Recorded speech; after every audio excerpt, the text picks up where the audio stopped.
this is Kelly. Welcome to the first in a series that I am doing with Mari Clark, and it is called Scrap the Challenge.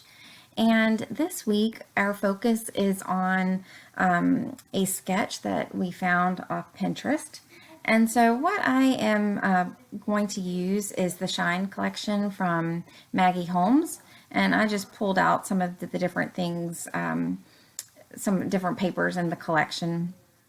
And at this point, I'm not even quite sure which picture I'm going to use. I have a few that I am contemplating there over in the upper right hand corner.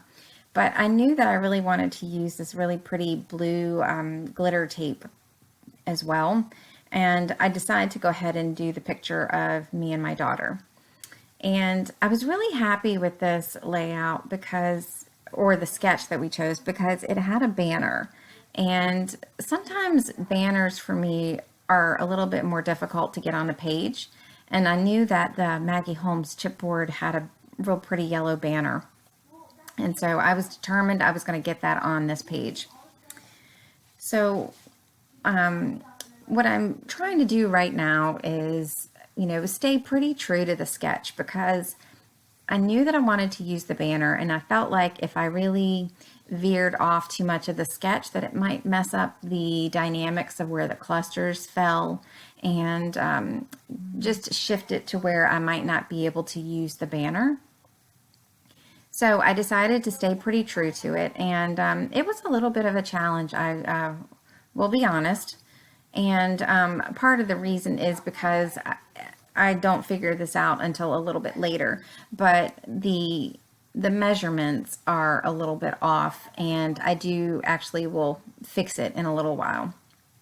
So the sketch had some interesting background. I'm not sure if it was like inked or if it was mixed media, and I decided that I wanted to replicate that. So I got out my light modeling paste and a distress ink from Tim Holtz, and I think this is Victorian Velvet. I'm not sure if that's the name. I might be messing that up just a little bit. But anyway, it added just a little bit of that pale, pale pink. Maggie Holmes collections have that real pretty pink that's not baby pink, and I wanted to try to replicate that on the back, and just bring in that soft color on the background without it really competing against the black and white paper and the turquoise glitter ribbon. For me, I like there to be like one main kind of jazzy focus, which would be the glitter tape, and then everything else to kind of take the supporting role, the back seat, and let the tape just be the star.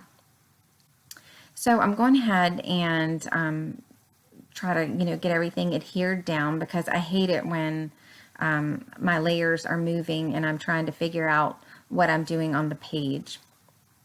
And I will say that I did leave the layout alone for about an hour or so, just to let the modeling paste dry. It didn't need that long, but I had some other things that I needed to do. So it was a good stopping point just to leave it. So I did have a 6x6 paper pad as well, and I like to use the 6x6 paper pad for smaller things, just because I hate to cut into a 12x12 sheet if I don't need to. And on the sketch, there were 3 banners that came out of the bottom of the photo as well. And so what I wanted to do with this bow paper is try to keep a little bit of the yellow bow visible, because the banner that I wanted to use from that chipboard collection with Maggie Holmes had the yellow, and there was a little bit of yellow in the trees in the photo, and I wanted to just play up on that color a little bit. So I am just kind of eyeballing where the banners should go, and this is what I struggled with a little bit, and because I was trying to have them overlap a little bit, and it just looked funny. The edges of the banner were looking funny to me. So I decided to go ahead and ink the edges a little bit to give the banners a little bit more definition. And then I go back to the sketch to try to really figure out how they have those banners overlapping. And, you know, as I'm looking at it, I realize that the the vertical stripes of paper. Well, they're horizontal stripes, but the vertical band of paper that I have is not quite wide enough. And I also really wanted to pull in a little bit more yellow. So I went back through the 6x6 paper pad, and believe it or not, there were no yellow pieces of pattern paper.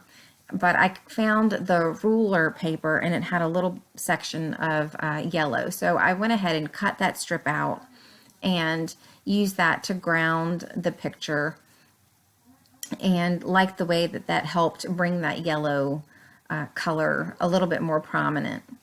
And I was surprised that their 6x6 paper pad did not have any yellow pattern papers. She has quite a bit in the 12x12, and I know that the 6x6 don't always correlate with the 12x12, but usually the colors will. So anyway, that's just a little side note. If you're looking for yellow, it's not in the 6x6 paper pad. So I'm trying to figure out, I know that I want that chipboard banner to go to the left of the photo, and I wanted to see what I could put as a cluster to the bottom left of the photo. And you can see my thinking fingers right there. And that's when I'm kind of looking and realizing that the width of that vertical band is not quite wide enough. So I don't show you all of me ripping it up and putting it back down. But when I do, I go ahead and I sew the edges of the black and white striped paper just to give it a little bit more visual interest. And I did some messy stitching along the bottom of the photo and the banners, just again for a little bit of visual interest. And I am just roughing up the edges a little bit as well. So I found on her sticker sheet the Shine Bright, and I never know what to do with things like that. And diamonds, I have never yet once used a diamond on a layout. So I figured today was a great day to do it. And you know, it kind of went with the title, and it nestled right underneath the banner. And yeah, I was like, I'm going for it. I'm not sure that I'll ever be able to get another one used, but that's all right. At least I got one. And the Shine Bright also had a little bit of faux stitching through the words. So what you didn't see, what I did off camera was I went ahead and I stitched through it as well, because I thought that it would just bring some more visual interest. And I'm looking through to see what else I can add. And I wanted to do a little cluster at the top right of the photo. And I also wanted to use one of the little birdies. And I found these little plus signs on the thicker letters, or not letters, the thicker words. And I thought that that would be a nice little addition along with the mixed media, because it also brings in some of that gold glitter from the diamond. And I liked the way that it formed a visual triangle around the title. So, you know, that's kind of where I want the focus to be.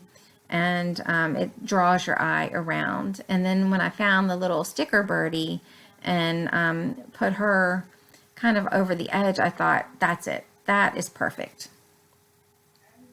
So I've had these Heidi Swapp rub-ons for quite a while, and I am rubbing them on, and they are old, so they don't quite rub on very well. And you definitely can't tell that it's supposed to be a sequin on it, but that turned out to be the biggest blessing, because the background was kind of like a shabby chic, I guess. You know, you couldn't really read the words. It was just a little bit of something extra behind to give it a little dimension. And I loved the way that these rub-ons looked as I was putting them around the page. So that was a happy little find. So I do have some close-ups at the end, and I hope that you guys have enjoyed this first segment. If you haven't checked out Mari's video, you have to check it out.